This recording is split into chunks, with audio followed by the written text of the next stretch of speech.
দীর্ঘদিন পর পুরনো সহপাঠীদের কাছে পেয়ে উৎফুল্ল প্রাক্তন শিক্ষার্থীরা। অতীতের স্মৃতিচারণ, সেলফি তোলা এবং আনন্দ উল্লাসের মধ্য দিয়ে পুনর্মিলনী উদযাপন করেন তারা।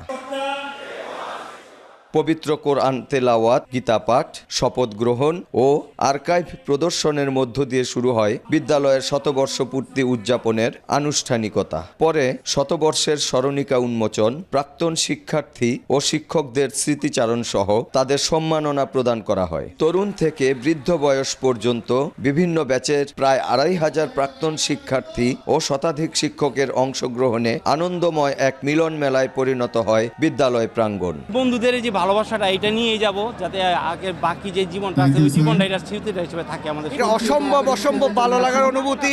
আমার অনেক বন্ধুরা বিদেশ থেকে এখানে এসেছে, আর স্কুলের শতবর্ষী অনুষ্ঠান আমরা এখানে আসার পরে আমাদের যে অনুভূতি, যে আগের মতো ক্লাসে যে অনুভূতি হতো, জাতীয় সঙ্গীত এবং আমার পুরনো বন্ধুদের সঙ্গে দেখা, মানে এটা ভাষায় প্রকাশ করার মতো যে এত ভালো লাগছে। এক মাস যাবত তারা দীর্ঘ কষ্টের পরে আজকে এই অনুষ্ঠানটা আসলে অনেক সুন্দর অনুষ্ঠান, তাদেরকে অনেক ধন্যবাদ জানাই। সত্যি কথা বলতে এই আয়োজনটা খুবই ভালো হয়েছে, আমাদের যে এক্সপেকটেশন ছিল তার চেয়ে অনেক বেশি। এই ধরনের একটা অনুষ্ঠানের জন্য আমি অনেক দীর্ঘদিন ধরে অপেক্ষা করছিলাম, আজকে সেটা আমার সেই ইচ্ছে পূরণ হয়েছে। 100 বছর পূর্তি উপলক্ষে দাওয়াত যখন দিচ্ছে তখন শুধু দিন গুনতেছিলাম যে আমি কবে যাব।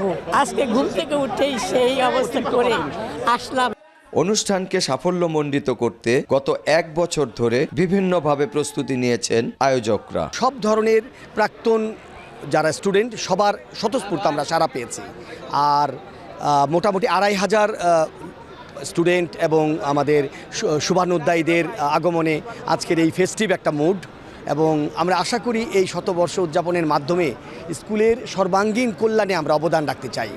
আমরা বৃত্তি প্রদান থেকে শুরু করে আন্তর্জাতিক দাবা টুর্নামেন্ট, স্কুলটার সৌন্দর্য বর্ধন এবং আরও কিছু শিক্ষকদের সম্মাননা প্রদান সহ আপনারা এখানে এসেই অলরেডি দেখতে পাচ্ছেন এই ধরনের কাজগুলো করেছি, এবং একটা অ্যালামনাই গঠন করব যাতে স্কুল, সরকারি স্কুল যেহেতু, এটাতে আরও কিভাবে এটাকে ডেভেলপ করা যায় আমরা প্রাক্তনরা সেটাই ভাবছি।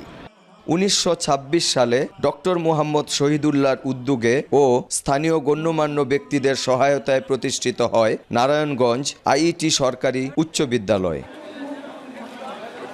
শওকত আলী সৈকত, সময় সংবাদ, নারায়ণগঞ্জ।